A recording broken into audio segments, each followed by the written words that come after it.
देखिए यहाँ क्वेश्चन देखते हैं, कह so that any positive even integer is of the form, यहां पे एफ आर यहां पे हो जाएगा, ठीक है, फॉर्म 4q और 4q plus 2 where q is some integer. यहां समझिएगा, आपको समझाने अच्छे से, यहां पे देखिएगा अच्छा से समझिएगा। कह रहा है कि आप कोई भी पॉजिटिव इवन इंटीजर ले लो, ठीक है, कोई भी पॉजिटिव इंटीजर ले लो, ठीक है, तो उस पॉजिटिव इंटीजर को आप जो है 4q या 4q प्लस 2 के फॉर्म में एक्सप्रेस कर सकते हो। इसको प्रूव करेंगे भाई, लेकिन थोड़ा इसको एग्जाम्पल की हेल्प से थोड़ा फील कर ले तो प्रूव करना मजा आ जाएगा, उसको प्रूव करने में मजा आ जाएगा। चलिए सपोज मान लेते हैं 10 लेते हैं, ठीक है, कोई बात नहीं, 10 ले लिया। अब इस 10 को जो है हमें 4q प्लस 2 के फॉर्म में एक्सप्रेस करना है।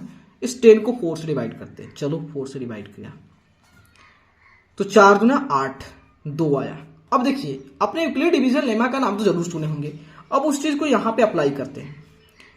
तो डिवाइडेड इक्वल टू क्या होगा, डिवाइजर क्या है 4 है भाई, ठीक है, क्वोशेंट 2 है। देखिए क्वोशेंट को हम कहते हैं, मान लेते हैं q से मान लेते हैं, क्वोशेंट q तो 4q, रिमाइंडर कितना है 2, इसको रिमाइंडर को यहां पे 2 लिख देते हैं, ठीक है। देखिए 10 जो नंबर है उसको 4q प्लस 2 का फॉर्म एक्सप्रेस कर दिया। अगर हम मान लेते हैं 12 लेते हैं, चलो 12 लेते हैं, अब इसको अगेन 4 से डिवाइड करते हैं तो 3 बार में कैंसिल हो गया। तो जब यहां पे फिर अगेन यूक्लिड डिवीजन अप्लाई करेंगे तो देख रहे हैं कि 12 इक्वल टू 4 इंटू 3 और रिमाइंडर जो है 0 आ रहा है। और यहां पे इस चीज को हम लिख सकते हैं एक जनरल फॉर्म में 4q लिख सकते हैं। तो हम देख रहे हैं कि 12 को हम 4q के फॉर्म में एक्सप्रेस कर दिया।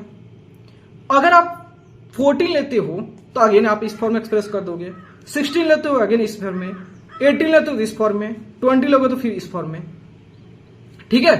तो इसका मतलब जो है कि हम जितना भी पॉजिटिव इवन नंबर जो है एग्जिस्ट करता है, उस पॉजिटिव इवन इंटीजर को जो होता है हम जो था 4q प्लस 2 के फॉर्म में या 4q के फॉर्म में डेफिनेटली एक्सप्रेस कर देंगे, क्योंकि हमने अभी एक्सप्रेस करके दिखा। अब ज्यादा एग्जांपल कितना लो भाई, कितना एग्जांपल लो, इसलिए हमने 2 एग्जांपल से हमने डाउट क्लियर कर लिया, ठीक है। आपको और ज्यादा डाउट लग रहा था और एग्जांपल चेक कर सकते हैं, ठीक है। तो चलिए इसको प्रूव करते हैं। तो हम देखिए, अब हमको मालूम था 10 लिए, 10 लेके चेक कर लिए, 12 लेके चेक कर लिए, 14 लेके चेक कर लिए। भाई हम कोई भी पॉजिटिव इंटीजर लेके चेक कर सकते हो, तो लेकिन उसे प्रूव करना है, एक जनरल लेना है, तो उसको एन से डिनोट कर देंगे नंबर को। तो मान लेते हैं let n be any positive मिलो, positive integer, any positive integer.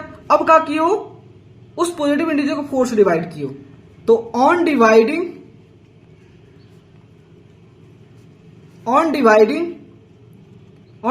N by किस से 4 से, तो क्या रहा क्वोशेंट आ रहा है, तो हम क्वोशेंट को भी जनरल लेते हैं। तो let Q be the quotient, Q be the quotient and R be the remainder, R be the remainder. अब क्या करते हैं, आपने ये स्टेटमेंट को लाए हो, इसके लिए क्या अप्लाई किए, तो यूक्लिड डिवीजन लेमा तो लिखिए ना, तो बाई यूक्लिड्स डिवीजन लेमा, ठीक है। तो क्या होता है, dividend equal to divisor into quotient plus remainder, ठीक है। तो यहां पे ये भी कंडीशन एक और बोलता है कि आर जो होता है ना भाई, यहां पे वेयर लिख दीजिएगा, छूट गया वेयर, या तो रिमाइंडर भाई 0 होगा, लेकिन 0 से बड़ा भी होगा, तो इस चीज को ऐसे लिख दोगे, लेकिन वह डिवाइजर से छोटा होगा, डिवाइजर से छोटा होगा, तो इस चीज को कैसे लिखोगे, ऐसे लिख दोगे।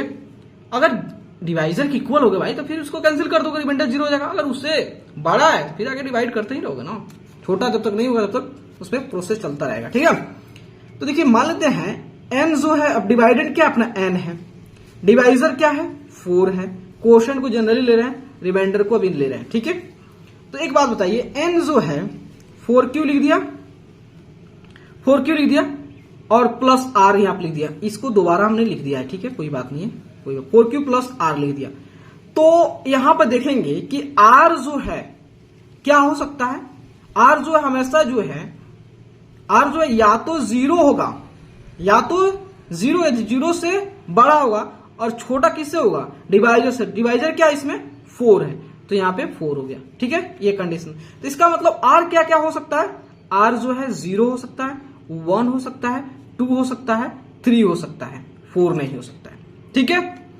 लेकिन भाई हमें एक कंडीशन इसमें दिया है कि जो n जो है ये क्या होना चाहिए, पॉजिटिव इवन इंटीजर होना चाहिए, इंटीजर होना चाहिए, ये बोला है ना। तो देखिए NQ इक्वल टू लिख सकते हो यहां 4Q प्लस 4Q, इसको 4Q लिख सकते हो अगर रिमाइंडर 0 हो तो, या 4Q इधर लिख रहा हूं, n equal to 4Q plus remainder 1 लिख सकते हो। अगर जो है रिमाइंडर 2 हो गया तो आपका यह हो गया, अगर रिमाइंडर 3 हो गया तो आपका रिमाइंडर 3 हो गया, तो ऐसे फॉर्म में एक्सप्रेस कर सकते हो, ठीक है, ठीक है। लेकिन आपको इसमें बोला है कि आपका जो n है भाई इवन होना चाहिए, तो आपका रिमाइंडर भी इवन भी होना चाहिए। तो रिमाइंडर इवन कौन कौन आ रहा है, एक यह वाला और ये 0, ये, तो आपका जो है हो जाएगा कौन कौन, एक n इक्वल टू 4Q और दूसरा हो जाएगा 4Q प्लस 2, ठीक है। कब, अगर आपका पॉजिटिव इवन इंटीजर है तो, अगर केवल पॉजिटिव इंटीजर है तो आप इस नंबर, किसी भी नंबर को इतना फॉर्म में से, 4 में से किसी एक फॉर्म में एक्सप्रेस कर सकते हो। लेकिन अगर वह इवन हो गया तो इस 2 ही फॉर्म में एक्सप्रेस कर सकते हो, या तो 4Q के फॉर्म में या 4Q प्लस 2 के फॉर्म में एक्सप्रेस कर सकते हो। तो लास्ट में लिख दोगे यहां पे, हेंस जो है एनी पॉजिटिव, कोई भी पॉजिटिव है, पॉजिटिव जो है इवन इंटीजर होता है, any positive even integer is of the form जो है या तो 4Q के फॉर्म में या 4Q प्लस 2 के फॉर्म में, ठीक है। जहां पे लिख दिए फॉर जो है सम इंटीजर Q लिख देंगे, ठीक है। तो प्लीज दोस्तों, अगर आपको वीडियो अच्छे लगे और आपके लिए अगर हेल्पफुल है तो प्लीज चैनल को लाइक एंड सब्सक्राइब प्लीज जरूर करें, क्योंकि आपका like and subscribe he motivate करता है। Thank you my friends.